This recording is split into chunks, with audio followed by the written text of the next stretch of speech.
Hey YouTube, Coppersan here. I was thinking of how to best address some of the follow-up videos made by other MapleStory content creators and comments that I got in the previous video.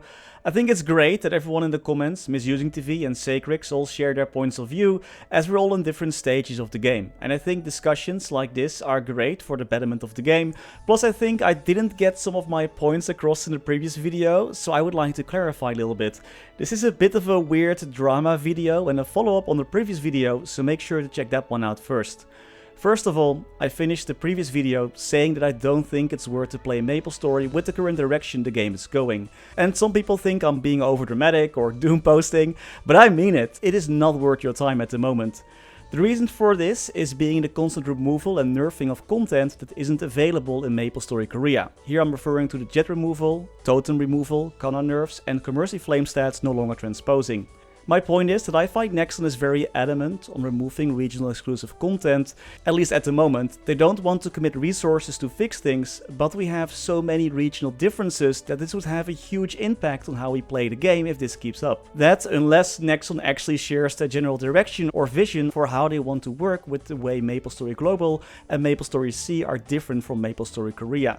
There is currently no point in long-term commitment unless they actually share how they plan to deal with all these regional differences. For example, our attack speed is balanced differently in MapleStory Global and C compared to MapleStory Korea. For our regions, this makes some classes stronger and makes their skills just a bit smoother, while other classes have less benefits from this regional change. Let's say you pick a main class, Demon Slayer. That's playing a lot smoother and is a little bit stronger right now thanks to the attack speed difference that we have in our balance. It would suck if Nexon decided that they are aligning the attack speed because that's how it is in KMS, because then suddenly your class feels a lot slower and it's a bit weaker. So you invested time and money into something that you might enjoy less because of this change. Or our cube rates being higher in MapleStory Global compared to Maple Korea or C.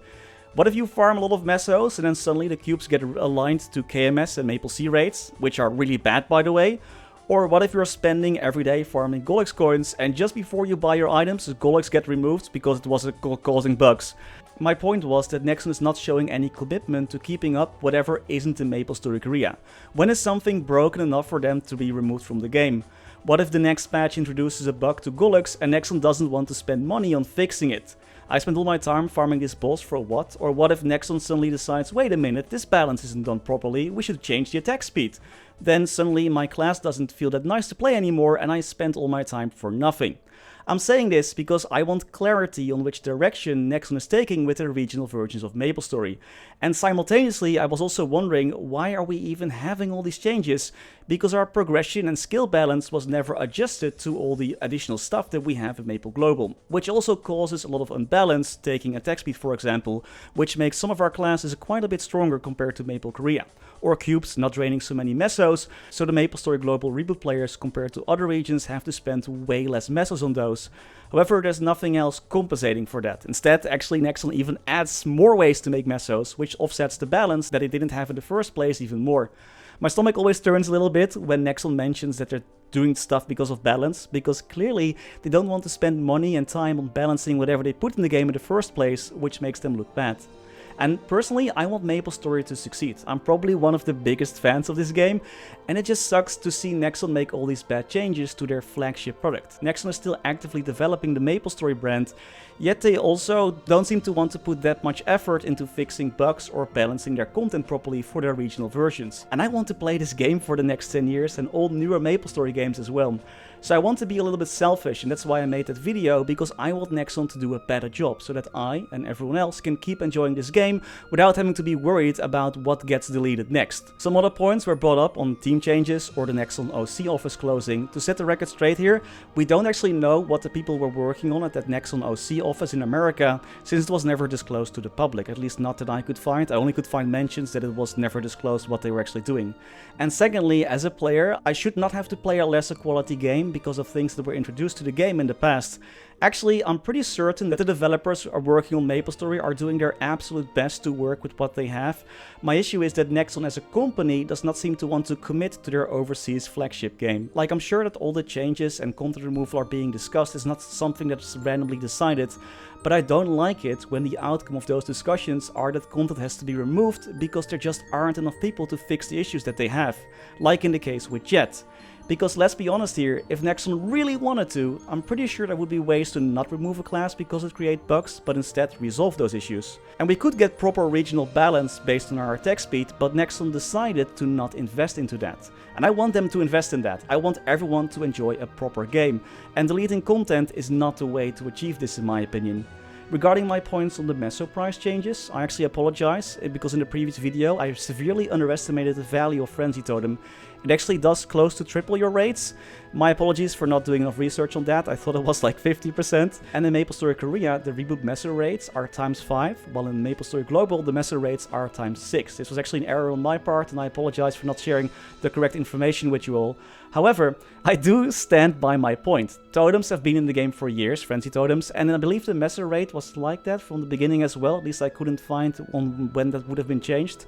Boss crystal prices have been a while like this as well. So what is Nexon's reasoning for upping the prices suddenly? Nothing really changed. If anything, the general MapleStory player makes a bit less mesos now because of the totem removal that we had. If there are gold sellers or Maplers with Frenzy Totem that earn that many mesos, then Nexon should solve that issue and not impact all players' progression by making the event stores a lot more expensive.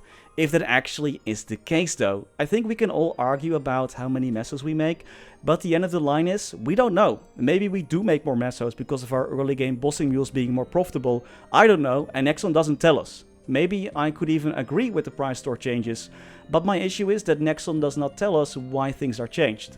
They mention currency acquisition difficulty has changed and therefore we up the prices, but those are just empty words to me. There could be a million valid reasons for why this is the case, but Nexon doesn't actually share or communicate those, and as long as they don't, I disagree with the price changes. And I still might, or I no longer will disagree if they would actually explain themselves, but they don't. So I want to finish off this video by saying that I don't dislike the people working at Nexon America or Korea. This is not an attack to them personally. I think they're all probably working the hardest as they can.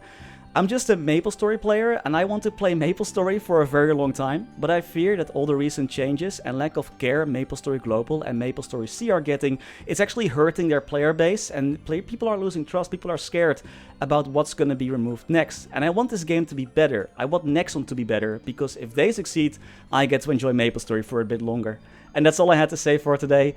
Thanks again for watching these drama videos. I think this is the last one I'm going to make on this topic. And as always, many thanks to our members for making these videos possible. Special thanks to Niels de Coninck, Raar maar waar, Sebastian, Hanoy, Ryalias, Terry Kim, Vareese, Mora, Wiley, Historycanon, BackSpaceOTI, Saffronyx, Ziggy Deer, Flidiot, Knifesu, Cloudfix, Jesus Rodriguez, Digby, Vira, Trevor, Michael Menchaca, Ratius, Justin Vale, Silvio Nato, Afterlord_MS, Striker Elk, Tidal One Fun, Radical Jaws, Ricer RU, Sir Tito 655, Mathias Simonsson, PC Game Life, The Passenger, Martin Panzik, Conrad Cristales, Ace Light, Mr. Narc, Ben Wolf, Max Bernhardt, Muka 1017, BNB King, Scotty Flies Fast, Priscilla, Brendon Cam, Vague Botnet, Fecco, Victor Sundstrom, ceemak, Only, Rashid Alharmoudi, Glando Belavia, Gianfranco Calderon Canavero, Lucky Beats, Matthew Def, Gummy Bullet, Lord Fazil, Spats the Kaiser, Zunnen,